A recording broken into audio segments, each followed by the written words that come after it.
حضرت عبداللہ بن حذافہ جہاد کر رہے تھے، روم کے عیسائیوں نے گرفتار کر لیا، 1000 آدمی نے مل کے پکڑا، گرفتار نہیں ہوتے تھے صحابی، 1000 آدمی نے گھیرا ڈالا، گرفتار کر کے لے گئے۔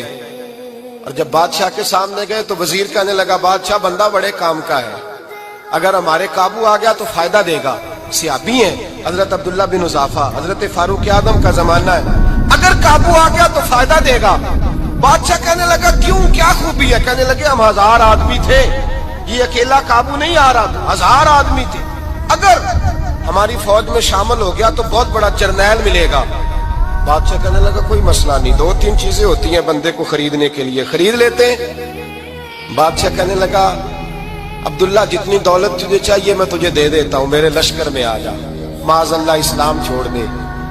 حضرت عبداللہ بن حذافہ کیا فرماتے ہیں بڑا تو بیوقوف ہے، میں نے دولت کمانی ہوتی تو مدینے میں بیٹھ کے تجارت کرتا، میں دولت کمانے نہیں نکلا، میں تو رسول اللہ کی رضا کمانے کے لیے نکلا ہوا ہوں۔ دولت کمانی ہوتی تو کسی مارکیٹ میں ہوتا، میدان میں آنا تھا، شہادت ہے مطلوب مقصود مومن، نہ مال غنیمت نہ کشور کشائی، یہ دولت تو لونڈی ہے رسول اللہ کے دروازے کی، یہ تو پیچھے پیچھے پھرتی ہے نبی پاک کے غلاموں، یہ کمانی ہوتی تو میں کسی مارکیٹ میں ہوتا، میدان میں تھوڑا ہوتا۔ عبداللہ بن حذافہ سے ایک دوسری چال چلی، کہنے لگے میاں عہدہ جو تجھے چاہیے، میں بادشاہ ہوں، میرے نیچے جو عہدہ تو کہے گا وہ تجھے مل جائے گا۔ حضرت عبداللہ بن حذافہ کہنے لگے شاید تجھے پتہ نہیں میری تعریف کیا ہے، شاید تو جانتا نہیں میری تعریف کیا ہے۔ کہا صاحب کی کیا تعریف ہے؟ کہنے لگے میں رسول اللہ کا صحابی ہوں، اور کائنات میں سب سے بڑا عہدہ مصطفیٰ کے صحابی ہونے کا عہدہ ہے۔ صحابہ وہ صحابہ تھے جن کی ہر صبح عید ہوتی تھی، خدا کا قرب حاصل تھا، نبی کی دید ہوتی تھی۔ فرمایا میں نے حضور کے جلوے دیکھے ہوئے ہیں، مجھے عہدے کی ضرورت ہی نہیں، اور میں نے عہدہ لینا ہوتا تو میں سیاست کرتا، میں تو شہادت لینے نکلا ہوں میدان میں، عہدے کا میں نے کیا کرنا ہے؟ اب بادشاہ کہنے لگا اسے قتل کر دو۔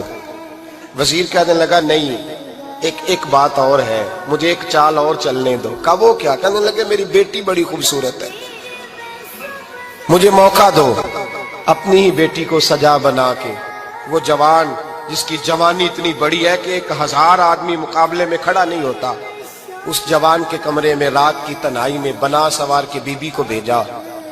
وہ بی بی کہتی ہے میں ساری رات بن سور کے اس صحابی کے کمرے میں بیٹھی رہی، لیکن یہ کیا شخص تھا، ساری رات ہی مسلح پہ بیٹھا رہا، ساری رات ہی، کچھ دیر تھک جاتا تو یہ کریم رسول پہ درود پڑھنا شروع کر دیتا۔ بی بی کہتی ہے سحری ہو گئی تو میں نے چھو کے دیکھا کہ انسان ہے کہ جن ہے، یہ بندہ ہے کہ فرشتہ ہے، چھو کے دیکھا۔ کہنے لگے پیچھے ہٹ جا، میں نے کہا میں نے تو سنا تھا تو 1000 کے مقابلے میں ہے، اور تو اتنا بے حس ہے کہ بنی سوری دلہن بیٹھی ہے، تو نے نظر نہیں کی؟ عبداللہ بن حذافہ، بی بی کہتی ہے نظر پھر نہیں اٹھائی، نظر پھر جھکی ہوئی ہے۔ کہنے لگے بی بی میں مجبور ہوں، اب میرے اوپر کوئی حسن نہیں چلتا، میں نے جلوہ بدوحا کا دیدار کیا ہوا ہے، اب میری نگاہوں میں جچتا نہیں کوئی، اس لیے کہ جیسے میرے سرکار ہے ایسا نہیں کوئی۔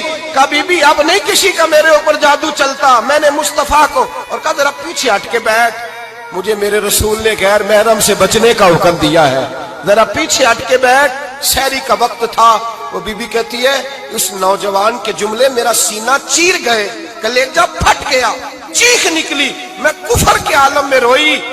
میں نے کہا مجھے بتا تو صحیح، آخر یہ جذبہ کہاں سے ملتا ہے، آخر یہ روشنی تو میں نے دیکھی نہیں، کہاں سے آتی ہے؟ ایک میرا باپ ہے جو بنا سور کے مجھے تیرے کمرے میں چھوڑ گیا، بتلا یہ کہاں سے کیف آتے ہیں؟ عبداللہ بن حذافہ کہنے لگے اگر کیف لینا ہے تو بھی میرے مصطفیٰ کا کلمہ پڑھ جا، آجا دروازہ رسول پہ جھک جا، مل جائے گا۔ سویرے دروازے پہ باپ آیا بیٹی سے رزلٹ لینے، دروازہ کھولا تو بیٹی نقاب پہنے باہر آئی۔ باپ کہنے لگا کیا بنا؟ کہنے لگی پیچھے ہٹ جا، تو غیر محرم ہے، کافر ہے، میں مسلمان ہوں۔ اس نے کہا کیا ہوا؟ کہنے لگی تیرے جیسے کو باپ کہوں، تیرے جیسے کو جو مجھے استعمال کر رہا تھا، میں تجھے باپ نہیں مانتی، میں اب رسول والی ہو گئی ہوں، میں حضرت فاطمہ کی کنیزہ ہو گئی ہوں، میں اب نبی کریم کی خادمہ ہوں، خبردار میرے قریب نہ آنا۔ یہ داؤ بھی ناکام ہوا۔